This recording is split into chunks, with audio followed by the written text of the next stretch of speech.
Les enfants sont choqués, traumatisés. Les mots du père du jeune Tchétchène agressé à Dijon. Il lance un appel au calme sur France Info après 4 nuits de violence dans la capitale bourguignonne. C'est cette agression qui a suscité les affrontements. Elle avoue avoir lancé des projectiles contre les policiers. L'infirmière interpellée hier à Paris lors de la manifestation des soignants est toujours en garde à vue. La polémique enfle par vidéo interposée sur son arrestation musclée. On la voit traîner par terre mais aussi jeter des projectiles. Le gouvernement veut prolonger l'état d'urgence sanitaire jusqu'au 30 octobre en Guyane et à Mayotte. Ces deux départements d'outre-mer font face à une épidémie très active de coronavirus. Par ailleurs, l'Assemblée nationale examine à partir d'aujourd'hui un projet de loi sur la sortie de l'état d'urgence sanitaire, sortie prévue le 10 juillet pour le reste du territoire.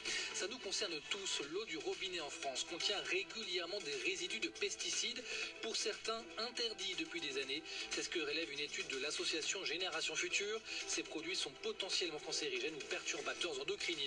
La reprise du rugby en France dans les stades doit se faire avec du public pour Bernard Laporte.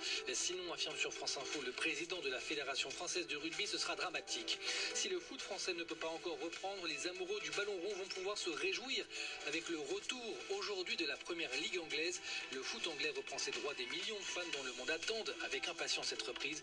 À huis clos, Manchester City reçoit Arsenal aujourd'hui. France Info. Et tout est plus clair.